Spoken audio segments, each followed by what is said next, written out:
Finalmente eu venho compartilhar com vocês a saga que foi para eu conseguir engravidar aos 40 anos de idade e todos os tratamentos que eu fiz, tudo que envolveu, todos os detalhes.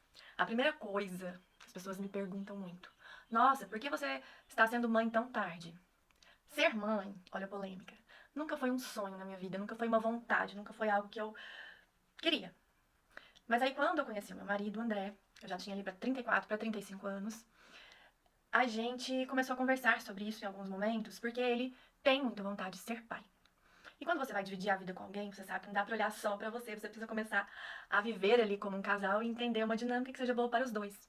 E ao longo do tempo, principalmente depois, né, que eu entrei na faculdade de filosofia, muitas coisas começaram a acontecer na minha vida, eu comecei a ter vontade de viver essa experiência da maternidade. Só que aí eu já tinha meus 37 anos. E foi então quando eu decidi começar a investigar e ver se estava tudo ok para eu conseguir engravidar. E eu confesso que eu nunca pensei que pudesse ser tão difícil, porque eu vi várias amigas conhecidas com 36, 37, 38, 39, 40 anos conseguindo engravidar sem tanta dificuldade, e eu achei que para mim também fosse assim, e não foi. Lá no início de 2021, eu tinha acabado de completar meus 38 anos, eu fui, operei o joelho que faltava eu operar, já pensando, né, vou ser mãe, preciso estar ok. E aí, quando foi fevereiro, eu tirei o meu DIU e a gente pensou, vamos começar a tentar. Só que pela minha idade, 38 anos, eu, sendo muito prática e objetiva, como gosto de ser em várias áreas da minha vida, falei, já vou procurar uma médica, já vou fazer todos os exames, já vou ver se tá tudo ok, porque eu não vou ficar um ano tentando pra depois ver se tá acontecendo alguma coisa. E aí que começou toda, né, vamos dizer assim, tem que respirar fundo, porque foi muita coisa que eu passei, eu e André. Nos exames, né, que a gente começou a fazer, eu já percebi que a minha reserva folicular estava muito baixa. O que é isto, para quem não sabe? A mulher, no primeiro dia da menstruação, ela libera folículos dos ovários. E dentro desses folículos, geralmente, tem óvulos que vão amadurecer e podem ser fecundados. E aí, durante o ciclo menstrual começa a acontecer, quando chega ali no período fértil, você geralmente tem um folículo que cresceu mais, amadureceu mais do que os outros. O corpo tem essa sabedoria de perceber qual folículo está crescendo mais, que pode ser melhor, e estimula ele e abandona os outros. E geralmente, no dia da ovulação, esse folículo rompe, o óvulo já está maduro, cresceu, e aí pode acontecer a fecundação e a gravidez. E o que acontece? Uma mulher, dependendo do período fértil dela, ela libera muitos folículos, né? Uma mulher saudável, que não tenha problemas de fertilidade, ela libera muitos folículos. E muitos mesmo, assim, 25, 20, 30, né? E quando a gente começa a envelhecer, esse número tende a cair. E varia muito de mulher para mulher. No meu caso, com 38 anos, eu tinha uma faixa ali entre 6 e 8 folículos, que é considerado já baixa, que diminui a probabilidade de conseguir engravidar naturalmente. Mas o que eu tinha ao meu favor? Minha menstruação era muito regulada, eu ovulava, ou seja, havia sim a possibilidade de engravidar naturalmente. Nos exames, outro fator também que a gente percebeu que tem um tal de um hormônio, acho que é muleriano, uma coisa assim. É péssimo, gente, eu não sei nome técnico. Que ele também tem que estar lá no determinado patamar, para você ter uma facilidade de engravidar, e o meu estava baixo. E aí fomos fazer outros exames de ultrassom, de ressonância no útero, para saber se tinha endometriose e coisas do tipo. O útero aparentemente estava em perfeito estado. No meu ovário esquerdo apareceram 3 focos de endometrioma. São focos de endometriose dentro do ovário, né? São 3 pequenos cistos. E eles podem crescer ou não, enfim, dentro do meu ovário esquerdo. E havia, em um dos exames, uma suspeita de que eu poderia ter um problema em uma das trompas. Lá na ressonância a gente viu isso. Só que era uma suspeita. E aí foi quando eu comecei a ficar um pouco apavorada. Porque a primeira médica que eu fui, ela já me deu como se fosse um diagnóstico de certeza desse problema. E disse pra mim que a gente ia precisar fazer a captação, né, de óvulos para conseguir embriões, e antes de poder colocar esse embrião, que eu teria que retirar as minhas trompas, porque elas poderiam impedir com que o meu embrião me dasse. Enfim. E aí, eu fiquei apavorada. Falei, como assim? Eu vou pegar uma segunda opinião. Não, né? Não tem? Uma coisa muito séria. E foi então que eu encontrei a maravilhosa, sensacional. Tudo que eu falar dela vai ser pouco, porque essa médica, ela eternamente vai morar no meu coração. Doutora Gabriela Galdino. E ela trabalha como ginecologista e com reprodução humana. E ela é, assim, humana. Ela é uma pessoa empática. Fora o alto astral, né? Que é uma peculiaridade, uma particularidade dela que já soma a tudo isso. Uma pessoa positiva, uma pessoa querida, uma pessoa tudo de bom, profissional, competente. E eu falo que Deus vai fazendo as coisas muito certas, né? Eu conheci ela nesse momento e ela no mesmo dia ela me encaixou numa consulta. Eu e a André ficamos lá por 2 horas e ela explicando todo o processo pra gente detalhadamente, desenhando. E levei todos os exames pra ela. Ela falou: Meu Deus, não, não, não. Não quer dizer que você tem problema nas trompas. Não vamos tirar as suas trompas. Calma, calma, calma. Realmente você tem uma indicação de fazer FIV, por quê? Que é a fertilização in vitro, onde você capta os óvulos, coloca isso lá no laboratório, fecunda com espermatozoide para gerar os embriões, depois colocar esse embrião dentro do útero.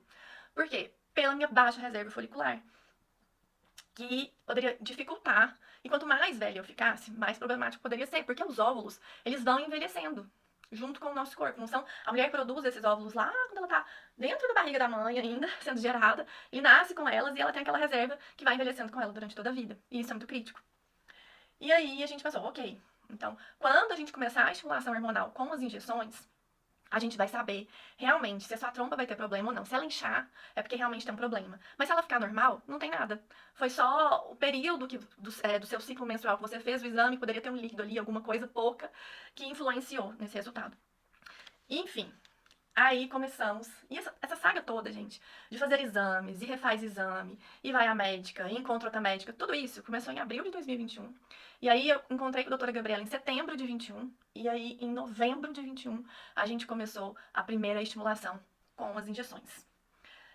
Quando a gente começou, aí foi outra surpresa, né? Todo esse caminho vocês vão ver que, ó, foi de suar. Porque tem casos de pessoas que vão fazer FIV, em 30 dias a mulher tá grávida. Ela vai lá, estimula, capta, consegue embriões, implanta, pronto. Em menos de um ano, os meninos estão aí. No meu caso, foi muito difícil, foi muito difícil. Aí a gente começou as estimulações com as injeções em novembro de 21. E o meu corpo começou a não responder. A gente usou na época a medicação de ponta que tem no mercado, a melhor, que é dessa canetinha aqui. E meu corpo não respondia. Meus folículos não cresciam. Porque o que essa estimulação hormonal faz? Faz com que todos os folículos, ou a grande parte dos folículos que os seus ovários espelhem, comecem a crescer. Não cresce um só, como geralmente é num ciclo ou dois, né? Quando tem gêmeos e tal. Ele faz crescer vários, muitos. E o meu começou a não responder. Então, antes mesmo de começar a estimulação, eu lembro que eu tive que passar creminho de testosterona, fazer algumas coisas para tentar aumentar o número de folículos que o meu corpo expelia. Pra passar ali de 6, 8, pra ver se expelia um pouquinho mais de folículos.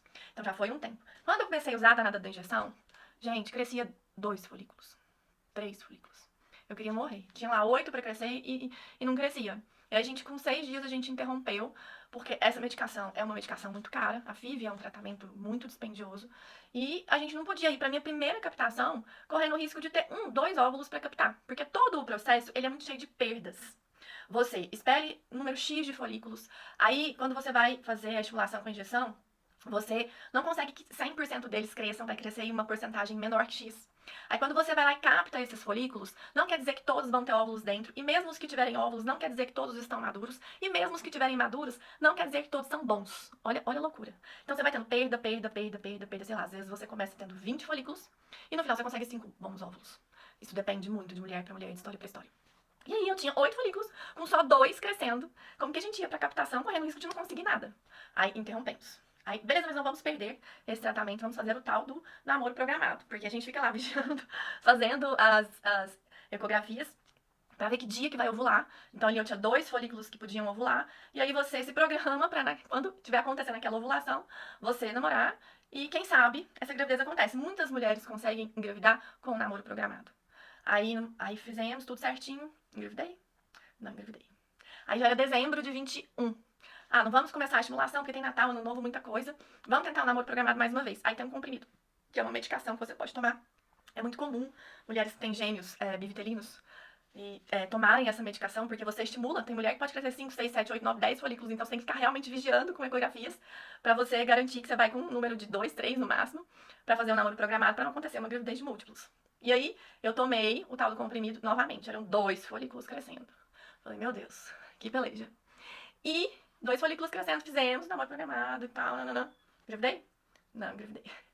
Aí, geralmente, você tenta isso por 2, 3 vezes. Se não funciona, você vai de novo pra estimulação hormonal. Aí, quando foi final de janeiro, a gente foi pra uma nova estimulação hormonal. Janeiro já de 2022. Pra conseguir captar os óvulos E, enfim, a gente já sabia que ia ser um tratamento mais longo, porque o meu corpo tinha uma demora na resposta.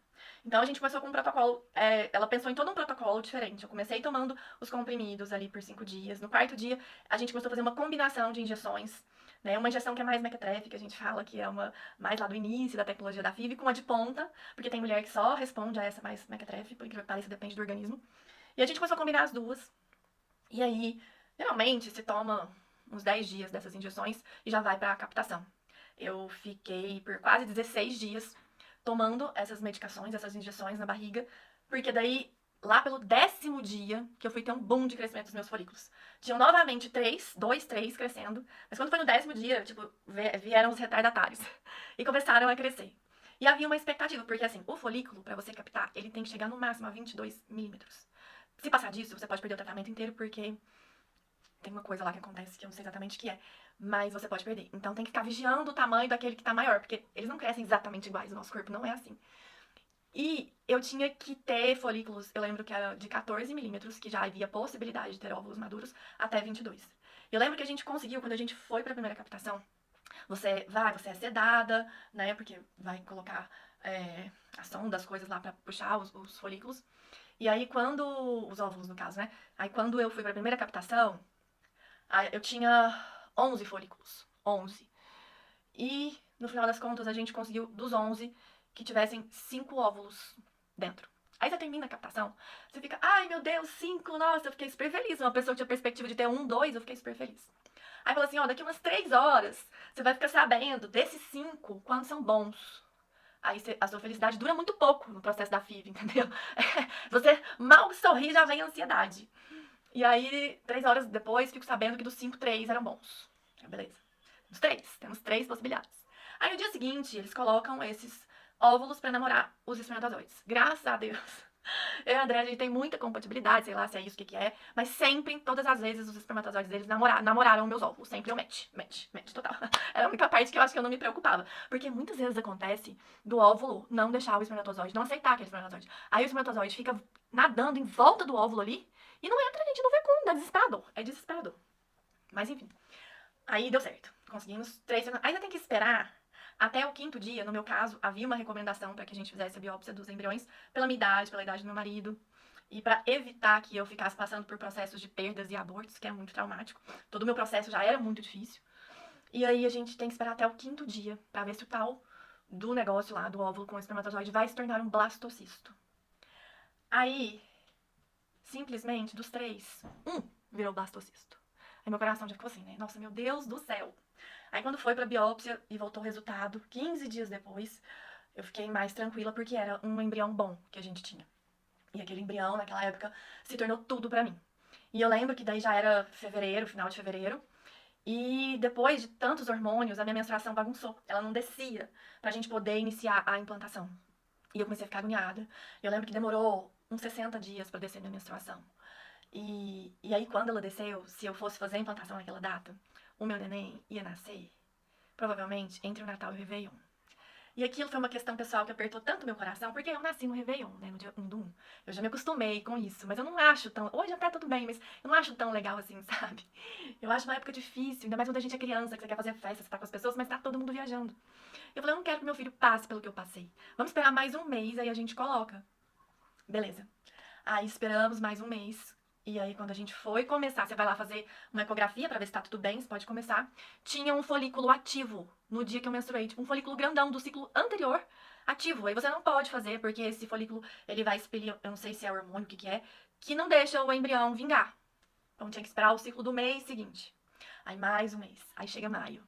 Aí chega maio, começamos a fazer o tratamento, eu comecei a tomar os hormônios para crescer o endométrio. E quem disse que o endométrio crescia? Não crescia meu endométrio. Ele tem que chegar lá acima de 7 milímetros e o meu endométrio não crescia. Crescia pouquinho. Aí a gente percebeu que ia ter que tomar a medicação com menos espaço de tempo. Então ia ter que tomar mais hormônio. Aí interrompe, espera mais um mês. Aí chega, já era final de junho. Então vamos começar, vamos. Aí aumentamos a dose, meu endométrio respondeu e eu super animada, vou colocar meu neném, vou colocar meu neném. Peguei Covid.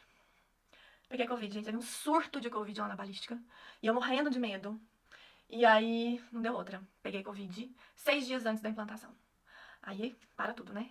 Interrompe mais uma vez, aí esperam 2 meses pro corpo desinflamar e não sei o que e tal e coisa.